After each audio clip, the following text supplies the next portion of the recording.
Welcome in, everybody. A little bit of a Wednesday morning edition. Torres Sports Podcast. I'm your host, Torres. Hope everybody's doing well. Hope everybody's having a great day. First of all, we got to do the sound check, the mic check. Producer Matt is out this week. So just give me a quick thumbs up in the chat. Is everything sound good? Does everything look good? Because we got ourselves a jam-packed show. Until further notice, I'm going to keep going as is. But we got ourselves a loaded show, okay? So first of all, Michigan. The job actually opened a week ago. I think we finally have an obvious name that will eventually take over as the next Michigan football head coach. We're going to discuss that. From there, the Dylan Raiola recruitment all of a sudden is getting very interesting. We're going to discuss that. And finally, a little bit of a niche-y basketball story. But Kentucky basketball, behind the scenes, there's a lot going on with recruiting and NIL. And I think the school is kind of sabotaging them from being able to actually bring in the players that they need to compete at the highest level of college basketball. So everybody come on in, drop your thoughts in the chat. First of all, I do see Luke already saying it's been a while. Luke, it's been a while. You know, I'll be honest. The schedule's been crazy. We were traveling last week. We went a little early a couple days. Sunday, we came back and went late. Monday, whatever. Bottom line is we are back live, loaded show. Before we get started, a couple quick reminders. One, make sure that you are subscribed to the Aaron Torres Pod YouTube channel. New clips, new videos going up every single day. We really do appreciate your support of the Aaron Torres Pod. So make sure you are subscribed on Apple, Spotify, wherever you get your podcasts, and also here on YouTube as well. By the way, before we get started, a little bit of a semi-announcement. We've gone ahead and actually started an Aaron Torres Pod, an Aaron Torres Media, whatever you want to call it, email newsletter. Okay, so it is pinned at the top of the chat. And essentially what it is I don't feel like there is anywhere on the internet that you can get all of the big stories in college sports that matter to you as a college sports fan, right? So NIL, the portal's about to go crazy. There's still a lot of weird stuff going on with the coaching carousel, which we're going to go ahead and discuss in a minute. It's free to sign up. It comes to your email inbox every single day. If you want to support the show, the new Aaron Torres Pod Inside College Sports email newsletter. Think you'll really enjoy it. We dropped the first one on Tuesday morning, and we will have another one on Thursday. Also, before we get started, you know who I got to thank. I got to thank our friends. I got to thank our hotel and casino partners. I got to thank Circa Sportsbook and Circa Casino. Okay, so listen, I've told you a million times, there is no place when I am in Vegas that I love being more than Circa Sportsbook and the Circa Casino, okay? It is beautiful. It is the best place to watch games. It's just a great place overall and a great venue, okay? What I also know, though, is that not everybody can get to Circa Sportsbook in Las Vegas, and guess what? They have opened up a brand new sports book at Mint Kentucky Downs in Franklin, Kentucky. So I was just there last week.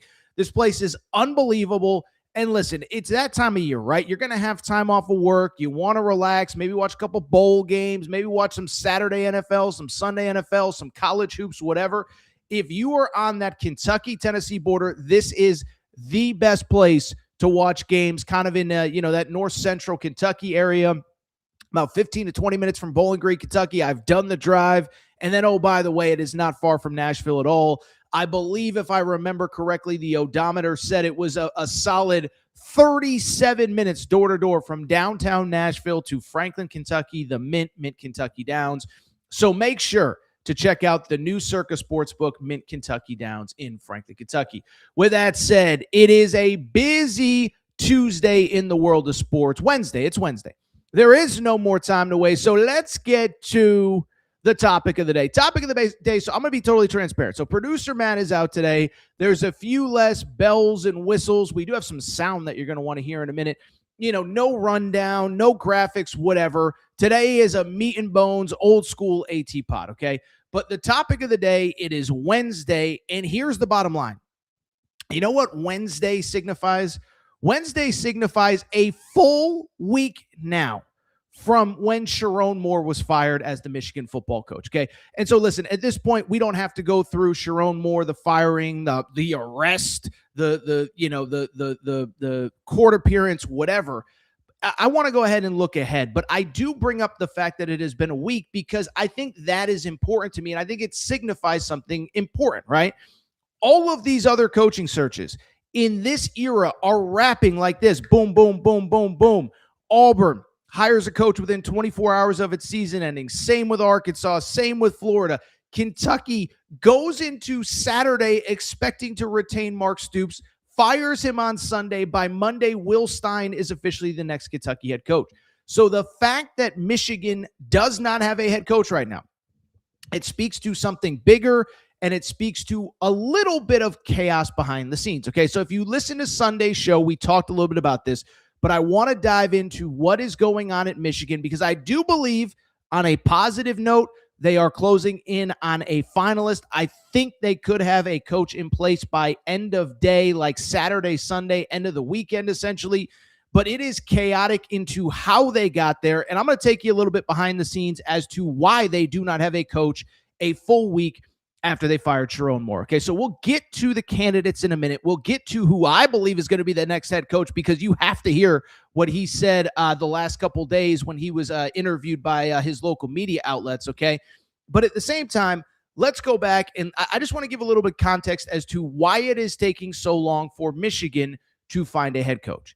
The answer is very simple. It is actually very chaotic there, and virtually all of the chaos essentially centers around one, who is going to make the hire, two, who has the authority to make the hire, and then three, specifically Ward Manuel, the AD at Michigan, okay? And so if you did not hear Sunday's show, on Sunday, we took you behind the scenes with Ward Manuel, the Michigan AD, but let me set this up and let me frame why it is taking so long and the chaos going behind the scenes. Listen, I've been working on this story.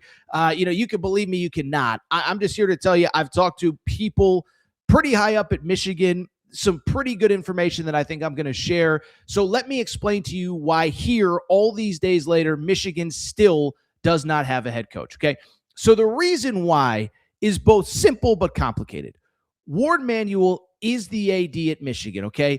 But there is this crazy chicken and the egg thing going of essentially Michigan kind of wants to fire him as the AD based on this scandal and others, but they really can't because you can't fire him when you need a head coach. And so as a backstory, we talked about this on Sunday's show, but the bottom line is, listen, Ward Manuel's been the AD at Michigan since 2016, okay?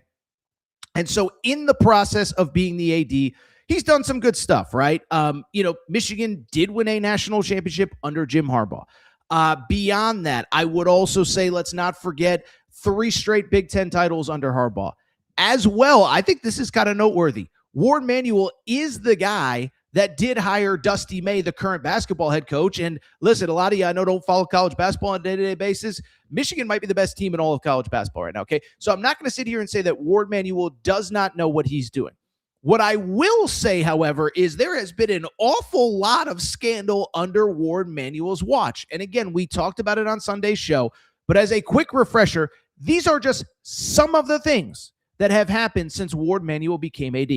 We had the infamous Hamburger Gate at Michigan. If you do not remember, that was the original NCAA investigation into Jim Harbaugh. Jim Harbaugh kind of claimed it was about hamburgers and it was about, I gave a free hamburger to a recruit. No, it was about having players on campus during a COVID dead period and basically egregiously breaking NCAA rules, okay? So you had that situation. Jim Harbaugh gets a 3-game suspension for that at the start of the 2023 season. From there, you have the Connor Stallion situation. Total crap show, whatever. We can debate how much did it impact the national championship, but there is no doubt something was going on behind the scenes that led to Jim Harbaugh getting a show cause. He's obviously out of college football. Doesn't really matter to Jim Harbaugh. But Sharon Moore also got a suspension. Biff Poggi took over as the interim head coach during the middle of the season. Total disaster. By the way, side scandal at Michigan. If you don't know the name Matt Weiss, Google it. He was also on Harbaugh's staff. He was also involved in some crazy stuff. He may be actually looking at jail time for basically hacking into computers, inappropriate pictures of whatever, Google it, etc. Then you had Sharon Moore. And that's on top of, as we discussed, Juwan Howard punching a guy in the layup line. Apparently, the hockey coach has some issue as well. And so I just bring it up because it has been scandal after scandal after scandal at Michigan.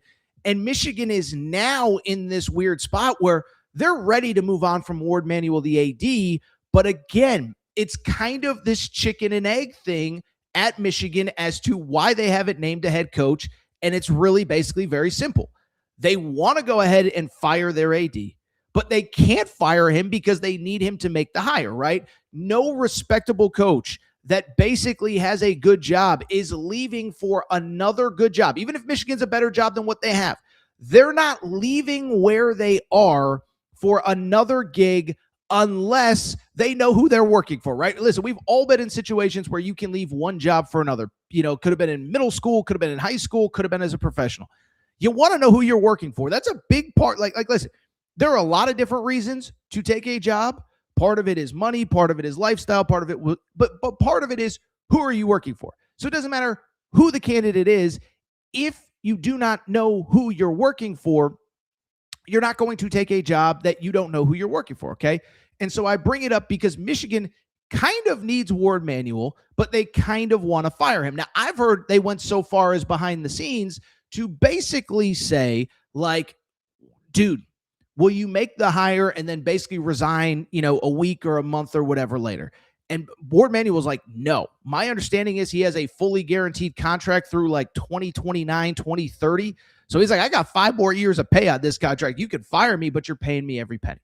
So that is what's going on at Michigan. That's why they don't have a head coach. But what I will also say is this. It is becoming increasingly clear they need Ward Manuel to make the hire. Now, that almost feels like one of those, we'll figure that situation out later. Can you fire him with cause? There's this outside investigation now going on at the university. I just bring it up because to me, it now is Ward Manuel is making the hire, and the big question becomes who is next. And so, as I said, I do think a candidate has emerged. I think in the process, a couple candidates have been eliminated.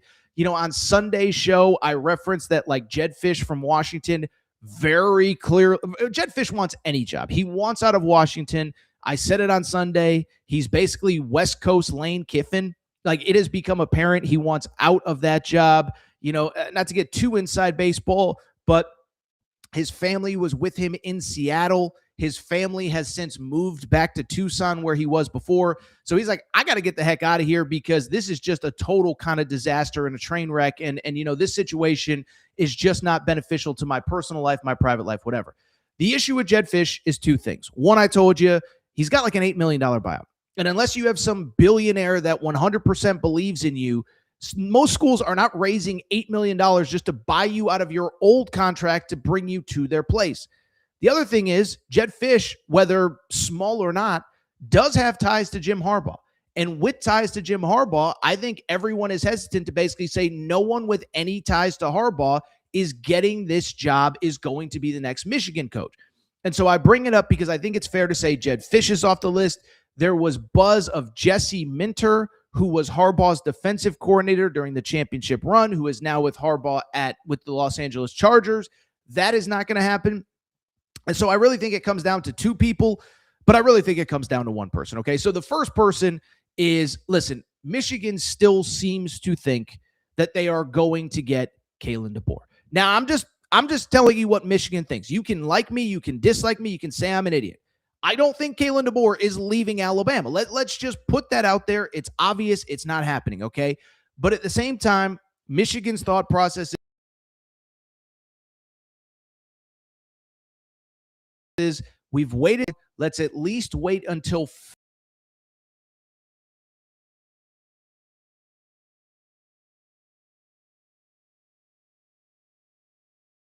happy, and Kalen DeBoer would never leave Alabama on Friday against Oklahoma. And I don't think that's going to happen because Oklahoma's offense is terrible. But lose 31-3 or 28-3 or 27-6. And let's see how excited people are for you at Alabama. Now, again, I don't think he's leaving. Kalen DeBoer, to his credit, did put out a statement through Yay Alabama, which is the collective, that, hey, I'm happy here and we're working on things. Greg Byrne, the AD, put out a statement late last week, early this week. So I don't think it's going to happen. But I think Michigan is at the point where it's like, And we've waited this long. We might as well just wait it out to see the situation and see if we could potentially poach him if Michigan were, or if Alabama were to lose to Oklahoma. So that is behind door number one. Behind door number two, I think, is the much more realistic candidate, and it is Arizona State's Kenny Dillingham. Kenny Dillingham created a lot of buzz over the last couple days about this job. Now, early on, he was speculated to be a favorite, okay? Then there was talk about a contract renegotiation, whatever, but it has not happened. And the reality for Kenny Dillingham, listen, I'll say this. I don't know Kenny Dillingham, okay? But I have talked to enough people who do. And I think what Kenny Dillingham has basically realized is this. Arizona State was my dream job. I am from the Valley in Arizona. That's the Tempe, Scottsdale area, whatever. I also cannot win in this climate in college football.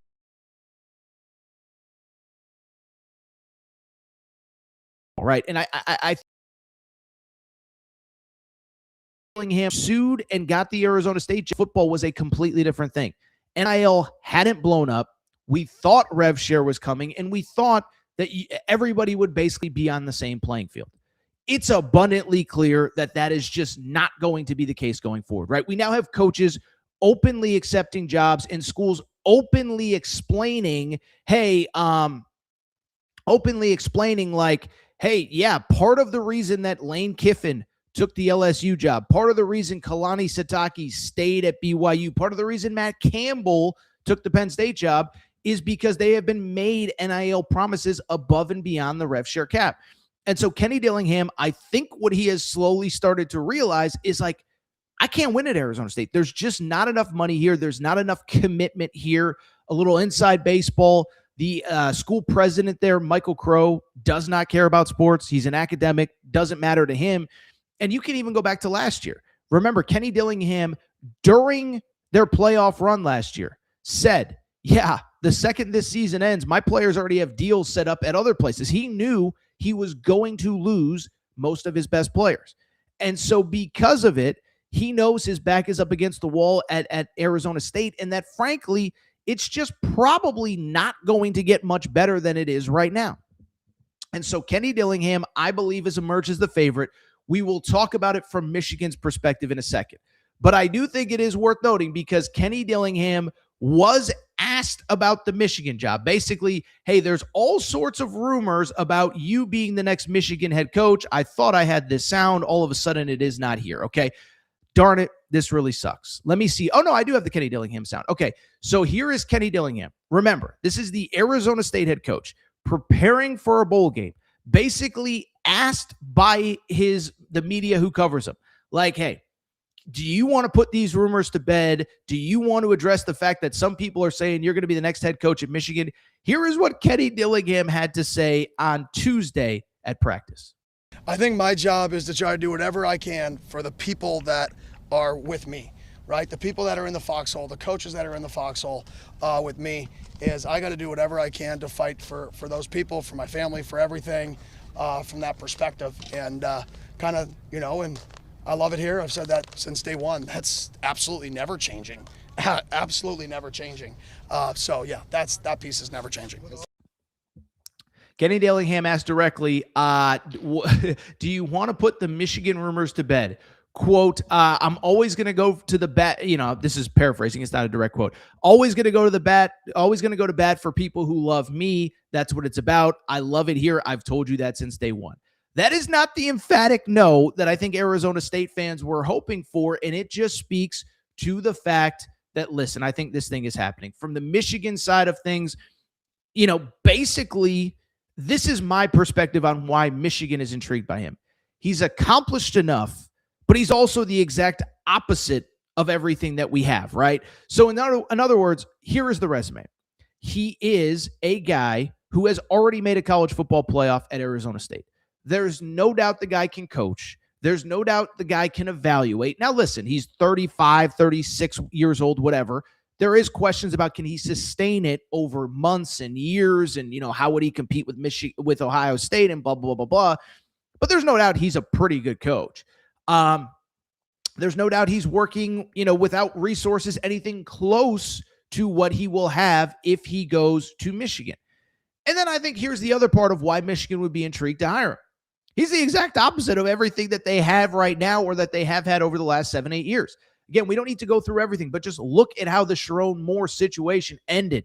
Look at the fact that, whatever you want to call it, a relationship with a subordinate and lawsuit, we don't even know, and your coach is in jail. Like, we don't even know where this thing is going.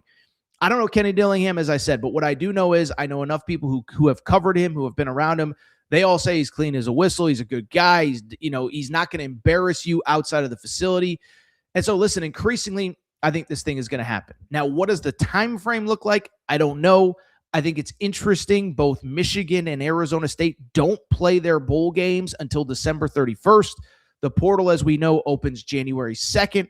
So I guess in theory, nobody has to make a move until December 31st, until January 1st, until whatever.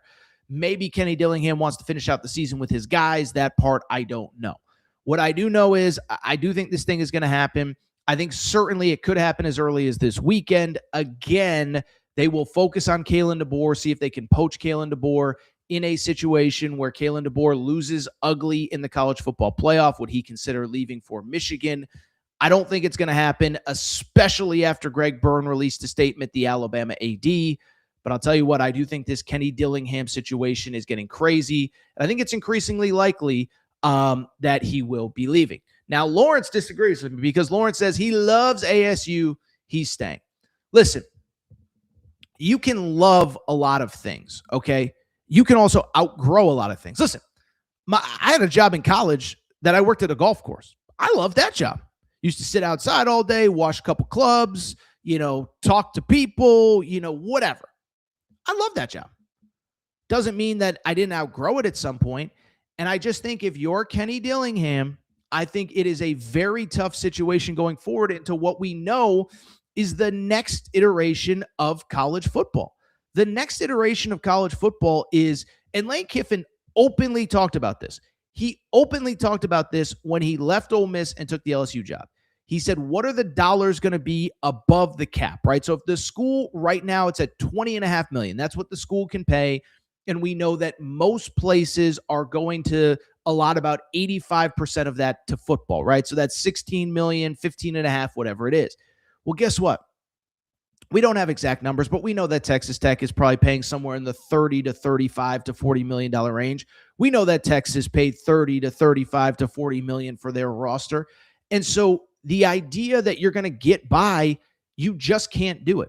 And so I think there are a lot of coaches that, again, in a different world would be where they wanted to be, would stay where they wanted to stay, that just realize they can't do it anymore. I think Jeff Brom, by the way, is another one. We're going to talk about Jeff Brom in a minute because he might land himself a nice little QB in Dylan Raiola. But I think Jeff Brom, 4 or 5 years ago, when he got to Louisville, I think his plan was, I will retire at Louisville. Now he's looking around, and Miami probably paid double for their roster what he paid at Louisville. And that's not a knock on Louisville. That's just the reality. The funny part is Louisville beat Miami. Doesn't mean they're going to beat them next year, and it doesn't mean it's not going to extrapolate over time. And it doesn't also mean, by the way, that – sorry, I got a little bug in my nose here. It doesn't mean that if even if you beat Miami, even if you get to the playoff if you're Louisville, doesn't mean that all of a sudden you're not in a situation where you're not competing with a school like Texas or a school like Georgia or a school like whomever in the college football playoff. And listen, all I can tell you is all these guys are competitive, right? And when you get to a certain level, all you want to know, we talk about this all the time, is do you have the same resources available to you that everybody else does at the top of the sport, right? I think everybody just wants to know that they're going into a fight, a fair fight, right? And so you look at Kenny Dillingham and he's saying, I don't know what the number is that they have to spend on their roster. It isn't the same as Texas Tech, even just in his own conference. It's not the same as Texas Tech. It's not the same as BYU. And so all of a sudden, that's let alone what Michigan's paying for its roster, what Ohio State's paying for its roster, what Texas, what whoever is paying for their roster, A&M, on and on. And so I truly believe in my heart of hearts, if the world was a different place, Kenny Dillingham would stay at Arizona State. I think he would want to retire at Arizona State if he could. But I think the reality is the world has changed. And I think Kenny Dillingham, within the next 10 days or so, is not going to be the Arizona State head coach much longer. Chad is a little bit quiet. let's get that chat humming, because when we come back, we're talking a little college football transfer portal. Couple very interesting names in the portal that I do want to discuss, specifically Dylan Raiola. Is Dylan Raiola about to do the unthinkable and go to a surprise school? We'll take a quick break, come back. We will discuss Dylan Raiola. That's next. All right, we're going to get back to the show in a minute. But before we do, you know what we got to do. We got to thank our friends. We got to thank our partners. We got to go ahead and thank Cauley Puffs and CauleyPuffs.com. Yeah, you see the logo on the back of the screen right here. Okay, so I've told you all about Cauley Puffs, but family-owned company, not far from where I live. Joey, a huge sports fan. And one day he was sitting on the couch and he said, you know what? I need a snack that is both healthy but delicious, something my kids are going to love, something my family's going to love, something I'm going to love. And so he came up with Cauley Puffs. This is the new age health food snack. You don't need to go to the grocery aisle and buy all that crap, the Doritos, the Fritos. No, my friends, you need Cauley Puffs. Baked, not fried, avocado oil, no grease, healthy ingredients. But here's the best part. They taste freaking delicious. Actually, there's another best part. In addition to tasting delicious, in addition to being healthy, they are also taking care of listeners of the Aaron Torres pod. Okay, so check this out. All you got to do is go to CauleyPuffs.com. That's CauleyPuffs.com, CauleyPuffs.com, and you can get 15% off any purchase with the promo code Torres. That's Torres, Torres. It's that simple. 15% off any purchase. One bag to try them out, 100 bags to cater a party. Doesn't really matter. Promo code Torres. CauleyPuffs.com gets you 15% off. Cauley Puffs also available on Amazon. You obviously can't get the promo code there, but CauleyPuffs.com, CauleyPuffs.com, promo code Torres gets you 15% off any purchase. Thank you to our friends at Cauley Puffs. All right, everybody. I am back. Good to be back.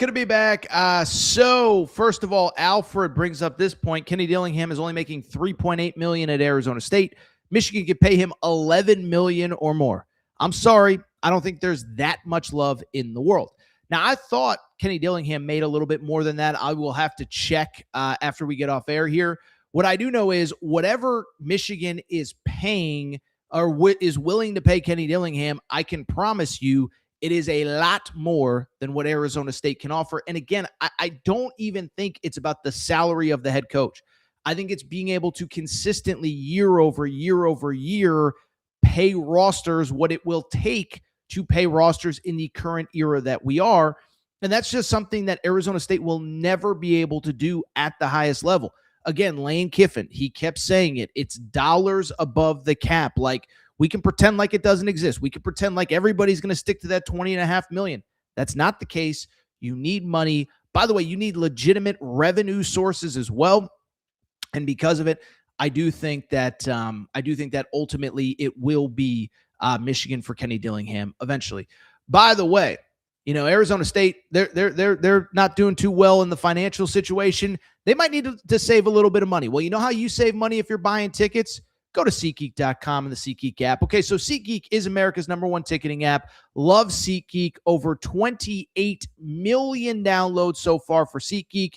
And what I love about SeatGeek is two things. One, first of all, what I love about SeatGeek, really, if we're being honest, is the fact that every ticket on that app is rated 1 through 10, green dot or red dot. Okay, so green dot means go ahead and purchase that bad boy. Red dot means maybe stay away. They're honest, they're transparent. But you know what I really love about SeatGeek?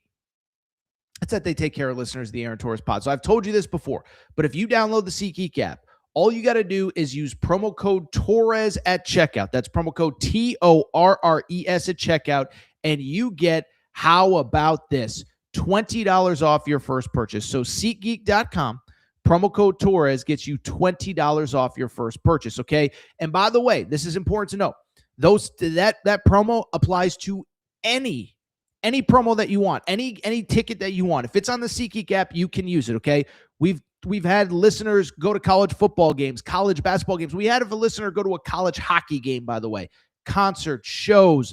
Buddy of mine, like I told you, he bought Backstreet Boys tickets for his wife. Good for him. He used SeatGeek.com, promo code Torres to get $20 off his first purchase. SeatGeek.com, promo code Torres gets you $20 off. SeatGeek.com, promo code Torres gets you $20 off your first purchase.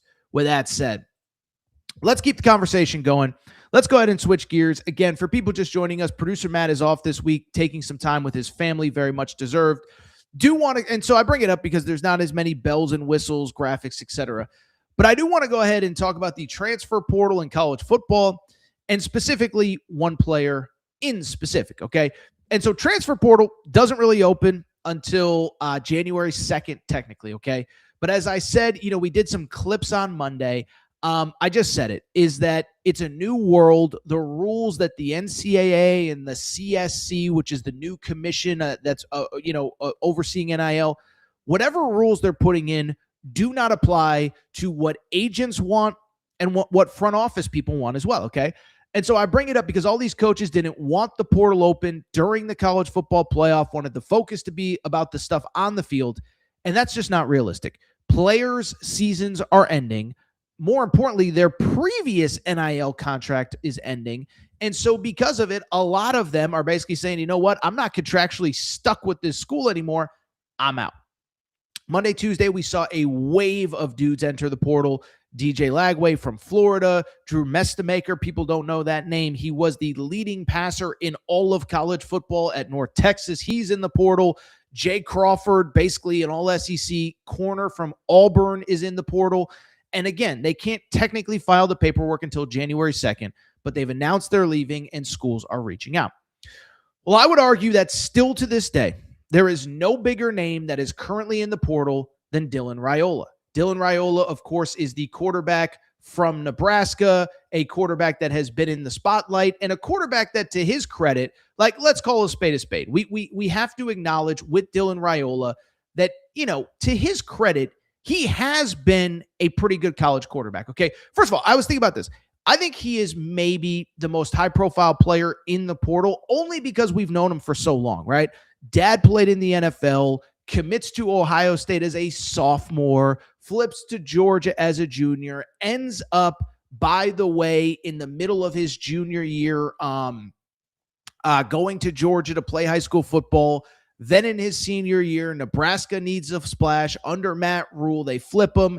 He becomes the face of basically this Nebraska football rebuild, okay?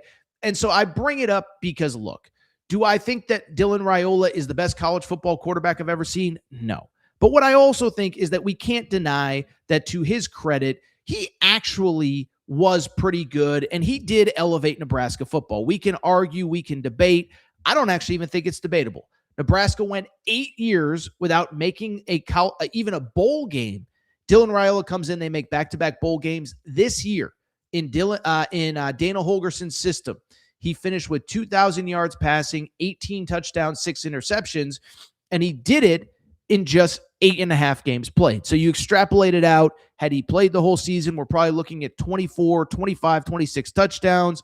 Nebraska was 6-2 when he got injured, goes to 6-3 the night that he gets hurt, and finishes at 7-5 overall. Bottom line, though, is he is a good quarterback. Listen, I don't think he's whoever, but I don't think he's, Fernando Mendoza, but I think he's a really good college quarterback. He is in the portal. And what's interesting is once he entered the portal, it did become kind of a big picture question of where is he going to end up? We talked about it on Monday. I think the early speculation was Oregon. I think that's kind of been, depending on who you talk to, wavered a little bit. Then there was obviously the Texas Tech corollary. For people who don't know, I don't know how else to say this delicately. Dylan Raiola has basically patterned his whole life around Patrick Mahomes. Same jersey number, same mannerism, same whatever. Little bit creepy, whatever. But Texas Tech is not recruiting him. I actually think Texas Tech is going to get Brendan Sorsby, the quarterback from Cincinnati. For people who follow the portal well, Brendan Sorsby's girlfriend just transferred to Texas Tech. That was the hot internet rumor on whatever day it was, on Tuesday. There was a surprise school that did emerge on Tuesday, though. Got to give credit where it's due. Pete Nakos, he reported something that caught a lot of people's attention. By the way, again, producer Matt is out. The graphics aren't as good as they usually are. But Pete Nakos on Tuesday from On3 reported, quote, Louisville is a school to watch for Nebraska transfer Dylan Raiola. Pete Nako says Texas Tech not expected to be in the mix. All right, so let's go ahead and talk about how about the University of Louisville, those Cardinals, baby, as a potential landing spot for Dylan Raiola. Who could have possibly imagined? Well, one, I will tell you this. I'll give you, again, a little bit of semi-sourced information, not super sourced, and certainly I got to give Pete credit because this was not one I saw coming. I will tell you, I was on the East Coast last week. I told you I was in Nashville, which I know is Central Time Zone, but to me, that's the East Coast. And I was in Franklin, Kentucky at Mid-Kentucky Downs, and let's just say there was a day that I spent some time in the city of Louisville. Won't give away too many details. It wasn't a coach. It wasn't, Jeff Brom or anything like that. I did have a meal with somebody, I would call them affiliated with Louisville football. Again, to be clear, not a coach, whatever. But somebody we were talking about, the off season and whatever. I think their bowl game is maybe in the next couple of days. But this person was like, yeah, we're kind of locked in on the portal. By the way, that's every single coach in college football right now. And basically he insinuated, he's like, wait till you see who we're recruiting at the quarterback position. Now, at the time, I didn't know what that meant. I thought maybe Sam Levitt could be a factor there. I thought obviously Drew Mestamaker was the one that, maybe they would be pursuing. But they just basically said, hey, we think we're in line to get some pretty good quarterbacks. Now, it's worth noting, Louisville also reportedly, according to Pete Nakos, reached out to DJ Lagway. So I'm not even saying this person was talking about Dylan Raiola. But what I would say is that Louisville believes that based on their track records with quarterbacks, they were in position to get a pretty big name. And let's just talk about the possibility of Dylan Raiola and Louisville. Because to me, it's a match that at first doesn't really seem to make sense, but the deeper you dive into it, the more that it actually does, right? Because when you think Dylan Raiola, you think 5-star, you think committed to Georgia, you think committed to Ohio State, you think goes to Nebraska to quote unquote save the program. Louisville fans, I don't know if you're offended by that or not. I don't think that is the most offensive thing to say, is that when you're committed to Georgia and Ohio State, go to Nebraska, you leave Louisville, you're expecting him to leave for this super blue bloodish type program. I do think it makes sense on both sides, though, right? First of all, if you're Dylan Raiola, there's a couple things. One, first of all, I find this interesting. Now, this is just speculation on my part, but he was at Nebraska, signed an NIL deal with Adidas in the summer. Now, I don't know how long the deal is, so I'm not trying to even speculate or guess. But at the same time, what I would say is pretty straightforward, is that I'm guessing that Adidas would like to keep him in the family. Louisville is an Adidas school. So that's one. Two, from the Louisville side of things, well, let's start with the Raiola side of things, because again, I think people think, oh, Ohio State, Georgia, Nebraska, he's not going to Louisville. It does kind of make sense, right? Because if you're Dylan Raiola, you came to college as a 5-star, number 1, number 2 quarterback in the class, whatever. And I think your assumption was, I'm going to college for 3 years and I'm out for the NFL. Well, we're 2 years in. I'm not an NFL draft expert. I don't think he's trending to be where he thought he would be after 2 years. And so if you go to Louisville, say what you want. Jeff Brom has a crazy track record with quarterbacks and getting them to the league. All you got to do is look back to last year. Tyler Shuck. Remember the name? Tyler Shuck, I don't know how to say this nicely, right? But he was injury ravaged, basically had nothing of note in what was his first 6 years of college football, right? He played at Oregon for a few years, then he went to Texas Tech. Every single year ended in injury. Every single year ended in disappointment. And at the end of the day, it was just kind of like, this guy's whatever. Goes to Louisville. I thought it was suicide by Jeff Brom. Like, what are you doing? He turned Tyler Shuck into a second-round pick that started NFL games this year, right? If Tyler Shuck goes to pick a school that's random, if he goes to Kansas State, Tyler Shuck is probably working for State Farm right now. Let's just call a spade a spade. He was a second-round pick thanks to Jeff Brom. By the way, remember the name Jack Plummer? If you don't, was at Purdue with Jeff Brom. They went to a Big Ten championship game together. I know that's easy to forget. And then after that whole situation was done, he transfers out, stinks at Cal, links back up with Jeff Brom at Louisville, and they win 10 games together.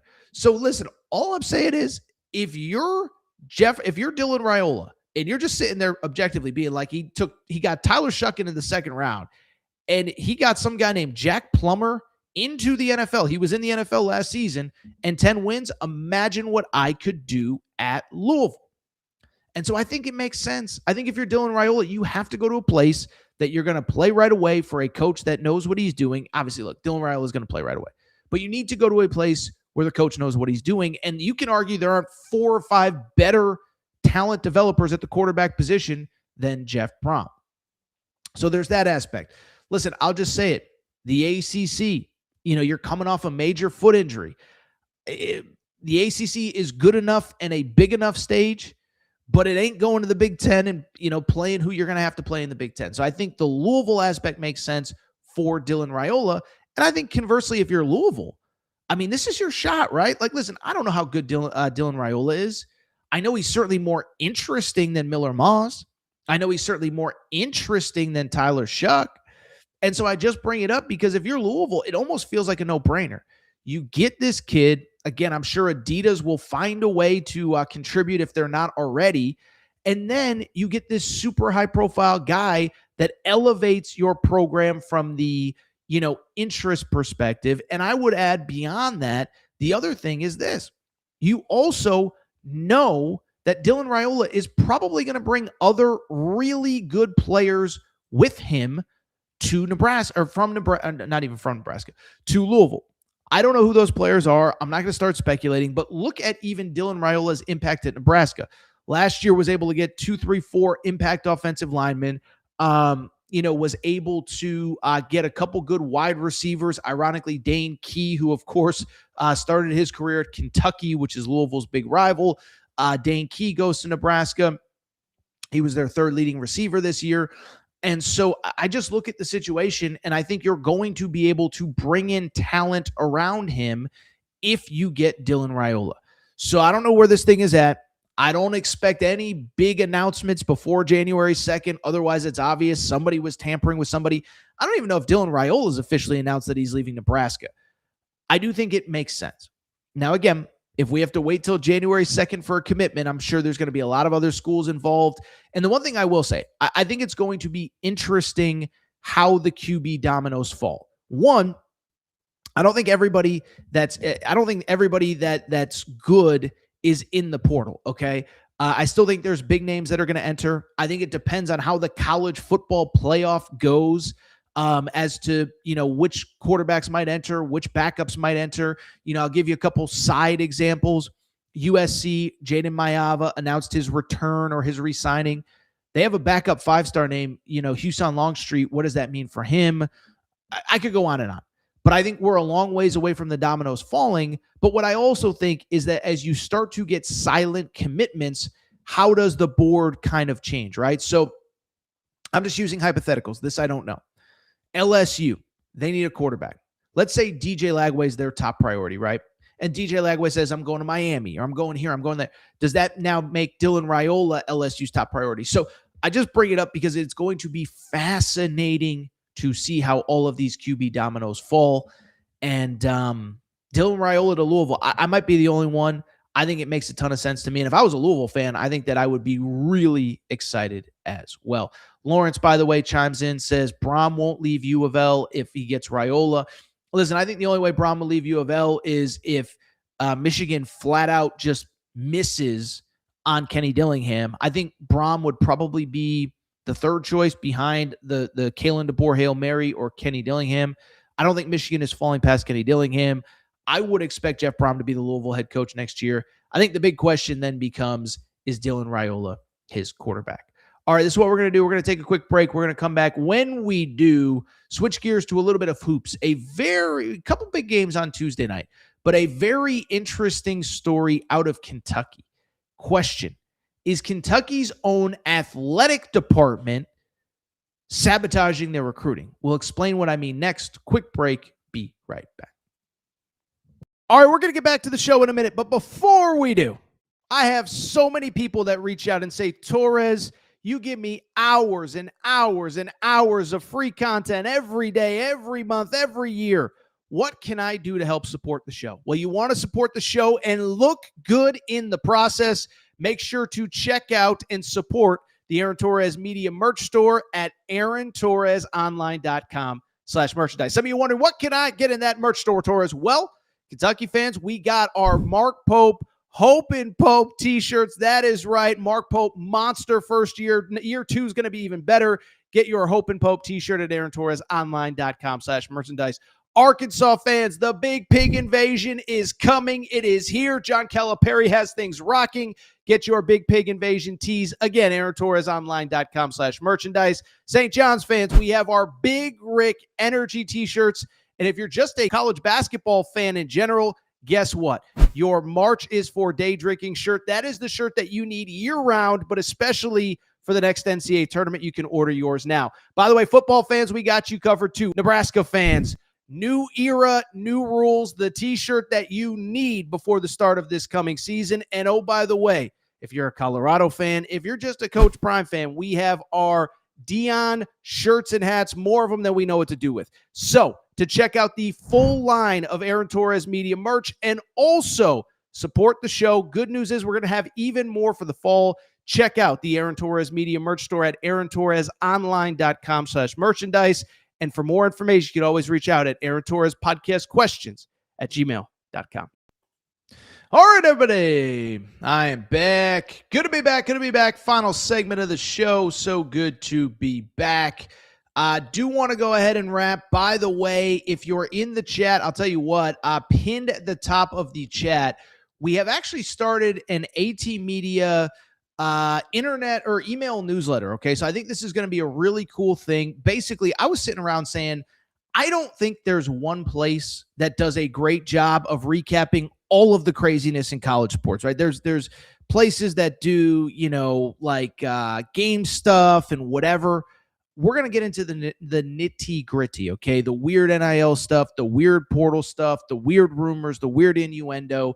You can see the link. It's pinned at the top of your, at the top of the chat right now, okay? So it's free to sign up for. It's going to come into your newsletter, inbox basically every single day. So make sure to check it out. It is, again, an email newsletter. It's called Inside College Sports with Aaron Torres, and it is 100% absolutely free to sign up for. All right, really quick, let's wrap the show. A little bit of college hoops. Tuesday, this week in general, up until Saturday, should be a pretty quiet week in college hoops. Most schools are in finals. College football playoff is starting. Most schools have a game or two until we get to league play in early January. Some leagues have obviously already started play, but we did have a couple noteworthy results on Tuesday night. Tennessee beats Louisville. I didn't think it was that big of a deal. Mikael Brown Jr. didn't play. I didn't understand why everyone was freaking out because Louisville lost. UConn opened Big East play with a win over Butler. North Carolina looked good. By the way, Arkansas with Acuff and Brazil are unbelievable. I don't care that they were playing Queens. Trevin Brazil is playing as good as any big man in college basketball right now. Darius Acuff is playing as good as any guard in college basketball right now, period. What I want to do now, however, is talk about a school that did not play on Tuesday, does not play until Saturday, and that's the Kentucky Wildcats, okay? And so Kentucky, it's obviously been to this point a disappointing year, based on a lot of different factors that we've already discussed. We don't have to relitigate them, but, Kentucky, as we stand here, is 7-4. To their credit, they did pick up the win over Indiana at home on Saturday, but it's also just been this weird season where you have this expensive roster. We know that in the pre-rev share era, Kentucky spent north of $20 million on this year's roster, and it's been a dud. It's been a disappointing season. 4 losses, essentially 2 of them in blowout fashion. Louisville was sort of a blowout, even though the final score was close, but I bring it up because it was disappointing. What has become interesting to me, though, is that usually, especially at a place like Kentucky, when things are going bad, the good news is for a place like Kentucky, you can always sell hope in the future, right? Let's just say it, for years, like that was kind of John Calipari's shtick, right? Is we might not be very good right now, but hey, we got the number 1 recruiting class coming in. And so what I find interesting is that, and I think Kentucky fans know where I'm going with this, as things stand right now here, the first, middle of December at this point, Kentucky has 0 high school recruits committed. And you could sit there and say it's a new world. Who cares about high school? Blah, blah, blah, blah. It's a bad class. But a couple things. I think everybody wants to bring in one or two. UConn has 2 high school players committed and signed. Arkansas, John Calipari, the one and done king, has 2 players committed and signed, Abdu Torre and JJ Andrews. Duke has 3. Everybody has a guy or 2. Kentucky has none. And it's not as though they have not tried. It's not as though they have not tried. Go through all the top players in this class. Deron Rippey Jr., who's about to commit in a few weeks. Jordan Smith, basically Arafon Dion. Basically, every single high-profile player in this class at some point visited Kentucky. And at this point, here's the crazy part. Not only is Kentucky have 0 commitments, but what's crazy is I saw this on social media every day, the other day, and it caught my attention. Again, forgive me that the graphics aren't as good as usual, but there was a tweet from a Kentucky burner account or a Kentucky account. I don't want to call it a burner, that was quoting Joe Tipton that said, quote, Kentucky, this is from Kentucky Hoops IG. Joe Tipton says Kentucky is not trending currently with a single player in the class of 2026. Okay. And so that is certainly interesting. That certainly feels like something much bigger than just, they're not prioritizing high school kids, because they basically brought every high school kid on campus. Beyond that, let's not forget, since we've done 75 different Tyron Stokes updates, for a minute, it felt like Tyron Stokes was a done deal. They were just waiting on the ink to dry. Well, Tyron Stokes was a done deal. Then he wasn't. Part of it was the off-the-court stuff that happened at his former high school. We get that. But we thought Tyron Stokes was a done deal. And then we certainly thought Christian Collins was a done deal as well. Christian Collins, big wing out of California, kind of one of those guys. He's a developmental guy, but you can see the talent is unquestionably there, okay? And so for a while, it looked like his recruitment was kind of a Kentucky, Oregon, USC thing. Then it felt like a Kentucky thing. Then it absolutely positively just felt like it was going to be Kentucky. Multiple crystal balls came in. Multiple things were indicating that Christian Collins was days, if not minutes, from committing to Kentucky. And I'll call a spade a spade. We may have actually had some graphics made for the Torres on UK page, which, by the way, if you're not following Torres on UK for all your late-breaking Kentucky news, make sure to do so, Torres on UK. So I bring it up because graphics were made. That is until this week, when all of a sudden the crystal balls, they stopped rolling in Kentucky. As a matter of fact, they started rolling after he had a crystal ball in for Kentucky. Well, according to a Twitter account, it's not even according to, it just happened. I'll give the Colin Chandler Enthusiast Twitter account credit for this. He said 24/7 has removed their crystal ball for Kentucky for Christian Collins. This is bad. So Kentucky not only has 0 recruits committed for 2026, they were trending for Tyron Stokes until they weren't. And then Christian Collins, they were absolutely trending, crystal balls in. So what is going on? So listen, Kentucky fans, you know where I'm going to go next. This is a little bit of a niche-y topic, but I think it's fascinating. And I also think it explains part of why Kentucky is struggling in recruiting. We can blame Mark Pope for the on-the-court stuff. We can blame Mark Pope for the misevaluation of some of the portal players in 2025 in the spring. We can't blame him for what is going on, and what is going on specifically with a company called JMI, which is kind of this all-encompassing company that Kentucky hired to handle a lot of different things, okay? So JMI, quick backstory, but again, this is actually very relevant. So a lot of these schools, they outsource a lot of things that, frankly, I think they shouldn't, okay? So let me give you an example, right? So if you go to Rupp Arena, Gamble Pavilion at UConn, I'm sure it's the same at Bud Walton, Fog Allen Fieldhouse, whatever. You know how you see like those signs like on the scoreboard, and you see the banner ticker and all that, and maybe you see a sign for, say, SeatGeek. Use promo code Torres, get you $20 off your first purchase. Neither here nor there. Maybe you see a sign for Dunkin' Donuts. Maybe you see a sign for Burger King, whatever. That is generally not sold by the school itself. Now, I think this is stupid, and I think every school in the NIL era should not be outsourcing things like this, but they do. There's a big company called Learfield, which historically has done a lot of these college deals. I know UConn, at least as of the last 6 months, still uses Learfield, but Kentucky has used a company called JMI. Now, JMI does a lot of different things, including the signage and all that. But here's what's interesting about JMI. They have also taken a role, to whatever degree they have, in NIL at Kentucky. By the way, this isn't just my opinion. This isn't some you need 10 different sources to know what's really going on. Here's the truth.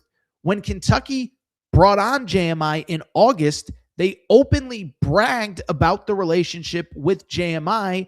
And in the press release on Kentucky's website, they referenced that JMI is now helping them with NIL. This is straight from Kentucky's website and the press release. This is key provisions under the new expanded partnership. Building on more than a decade of successful collaboration between UK and JMI Sports, the agreement reflects a shared commitment to innovation, adaptability, and long-term growth. In addition to multimedia rights, that's what I was talking about, the banners, the tickers, the whatever. When you see the Dunkin' Donuts sign, that's sold by JMI. Here's the important part. JMI will also now provide strategic support across name, image, likeness, NIL operations, and advise UK on facility development opportunities and fan experiences designed to drive revenue and help UK maintain a competitive edge in the evolving college athletic space, okay? But that was the important part. In addition to multimedia rights, JMI will now provide strategic support across name, image, likeness operations. That is a big problem, and Kentucky fans are finding out very quickly that this relationship with JMI is essentially screwing them in recruiting. Okay, now a couple things. One, people are going to say, well, Torres, they have a $22 million roster this year. How could it be hurting them in recruiting? Remember, this expanded partnership with JMI only went into place after the House settlement in June. So remember, last spring, Kentucky and every school, Louisville, UConn, Tennessee, Georgia, Florida, Arkansas, whoever, UCLA, it was the Wild Wild West. And everything was collective based, and you could spend whatever you wanted. But after House settlement, that was when Kentucky expanded its partnership with JMI to include NIL opportunities. Here is the issue. It is becoming increasingly clear that JMI, in some form or fashion, now, I don't know everything that's going on. I know there was just an article out today, actually, Wednesday morning, about JMI in the Lexington Herald Leader. And I also know that my guys, Jack Pilgrim and Jacob Polachek, did a big behind-the-scenes story for KSR that is behind a paywall. I encourage you to pay for that and check it out. What I can tell you is this, is that there are legitimate recruiting issues because JMI is basically trying to get recruits to basically sign a contract that I don't want to say gives away all of the players' NIL rights to JMI to sell for them. But let me just say this. I don't have all the details. What I can tell you definitively is it's a bogus deal. It is a bad deal. And every player with a smart agent, and to players' credits, they all do now, are saying do not sign that deal. Because that deal, again, it doesn't completely limit your NIL, but it does limit what you can do and who you can do it with.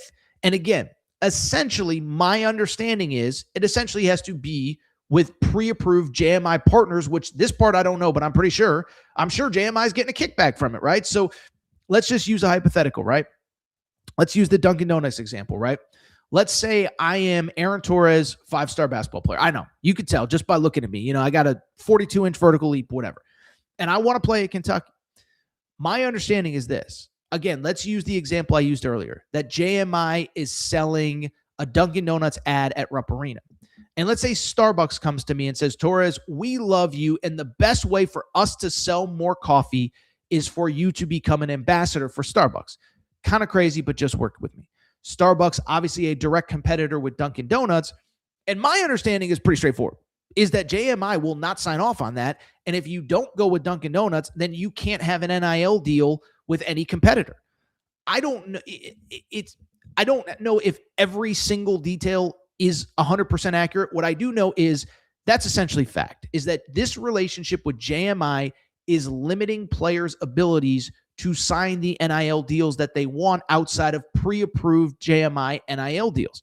And so because of it, I think it is very much negatively impacting Kentucky recruiting. Because again, listen, I can criticize Mark Pope for a lot on the court this year.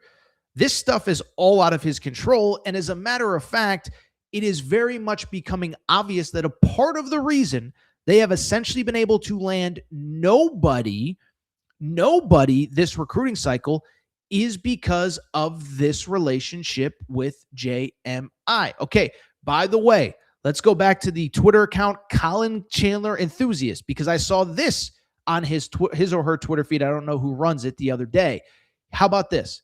This was from apparently Trilly Donovan posted it on a Discord. Again, we don't share information from Discords, but when when paid information is shared on social media, guess what? We will put it out here on social media. And according to Colin Chandler Enthusiast, this was Trilly on Christian Collins. Again, bringing it full circle. Christian Collins was the 5-star kid who was on the verge of committing to Kentucky and decided against it. Here's why I bring it up. Colin Chandler Enthusiast, this via Trilly Donovan's Discord. I believe a lot of it had to do with contract language. Not exactly sure on specifics, but was consistently told there was back and forth on the contract.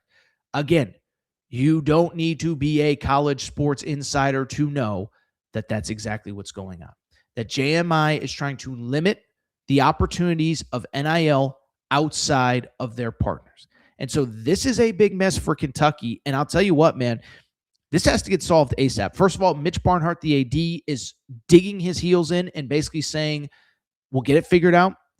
But remember, this is a guy that we thought could potentially retire at the end of the year. He's already saying he's already backtracking on that. He better figure this out or he's going to be forced out. Because the one thing you cannot do, listen, you can miss out on a 5-star this, a 5-star that. 2026 class isn't even that good. You cannot go into portal season next year and not be able to get the players that you want because of this JMI thing. Now, again, the JMI thing is relatively new because Kentucky didn't sign that agreement with them until August after this previous basketball roster was put together. But what I will also say is going forward, they are not going to be able to land the players that they need with this agreement. Agents are not going to allow their players to sign those contracts, nor would I if I was a parent. If I was a parent and this entity was trying to limit who I could do business with, we've been waiting 100 years for athletes to be able to make money off their name, image, likeness. Now this JMI place wants to decide who you can work with and who you can't and probably get a kickback from it in the process. So this is a total disaster. And I don't know what the answer is. I assume and I have heard that since the first KSR article came out, there is already chaos behind the scenes at Kentucky to get this kind of amended or resolved. But now the Lexington Herald Leader has piggybacked off of it, and it is clearly a disaster. And so again, I'll blame Mark Pope for all the on-the-court stuff. I'll blame Mark Pope for the misevaluations in the portal, but I do not blame Mark Pope for what is going on in recruiting right now. I don't blame him that they can't land 5-stars. I don't think this is a Pope whiff situation. I think this is a Pope. It's out of his control, and there's not much he can do. And I do think this has to get resolved like legitimately ASAP. Like legitimately, like it. Let me put it this way. I do a national show. I can't cover Kentucky every day, and I can't cover the inner workings of Kentucky every day, but it's a slow week, so I thought this would be an interesting story to dive into. But if I was the media members that care about Kentucky, every single press conference, I would be asking Mitch Barnhart, every single availability he has, every single day I'd be putting in requests to ask him. Fans demand the same. I'm pulling my tickets if this stuff doesn't get figured out. I'm pulling my donations if this stuff doesn't get figured out. For the last time, you could blame Mark Pope on a lot of stuff. Can't blame him on this. All right, I'll tell you what. It's Wednesday. We've done over an hour's worth of content. I think we'll go ahead and get out of here. If you're not subscribed to the Aaron Torres pod, please make sure to do so. Apple, Spotify, wherever you get your podcast, make sure to subscribe. Also, make sure to rate and review the show as well. Go ahead, give us a quick 5 stars. We appreciate everybody's support here on YouTube, closing in on 68,000 subscribers. We appreciate your support. We appreciate members like Luke. Remember, we do have a membership tier if you want to support the show on a slightly different level. All you got to do is click that join tab. Remember, that's about $4.99 a month, less than a beer at happy hour. You can support this show. It allows us to go on the road, do things away from here at the venue, at the Torres compound. So you can go ahead and sign there. By the way, we did have a new member sign up just within the last few hours. Don't know if he or she is still listening, but do want to give a quick shout out to our newest member of the Aaron Torres pod community, Tuna Scuba One, who has signed up here within the last day or so. So thank you for your support, Tuna Scuba One. Thank you to your support, Luke. Thank you to your support, Bruce Meister, and all of the other members who have signed up. Again, that just goes to travel. We'll be going to the Final Four. We'll be going on the road here during college hoops, but we cannot do it without your support. Time for me to go. Appreciate all of you. I'll be back Thursday morning.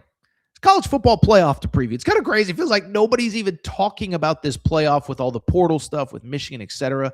But we'll talk playoff. We'll talk Saturday college hoops, Kentucky, St. John's, Houston, Arkansas. See y'all on